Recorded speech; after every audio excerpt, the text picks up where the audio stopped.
Hello বন্ধুরা, সবাই কেমন আছো? তো এই গরমে সবাইকে রিফ্রেশ করার জন্য আমি আবার একটা নতুন ভিডিও নিয়ে চলে এসেছি। তো আজকে ভিডিওটি হচ্ছে আম পোড়া আমের জুস। তো দেখুন বন্ধুরা, প্রথমে কয়েকটি আমকে ভালো করে পুড়িয়ে নিতে হবে। পুড়িয়ে নেওয়ার পর এর যে ওপরে যে পোড়া অংশটি আছে সেটিকে ভালো করে ছাড়িয়ে ফেলতে হবে। ছাড়িয়ে নেওয়ার পরে তারপরে একটি ছুরি বা চামচ দিয়ে আমের ভেতরের অংশটিকে ভালো করে আলাদা করে নিতে হবে।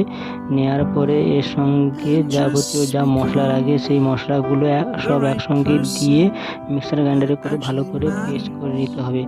আর এর যে মশলাগুলো যা লাগে সব কিন্তু একসঙ্গে আগে দিয়েই পেস্ট করে নিতে হবে। তো দেখুন বন্ধুরা, আমাদের পেস্ট প্রায় তৈরি হয়ে এসছে।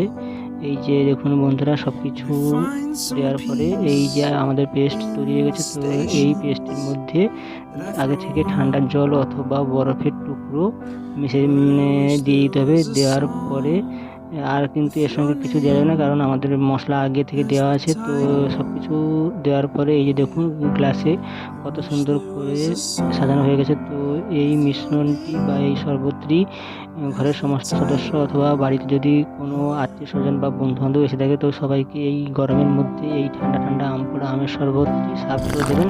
সবাই দেখবেন খেয়ে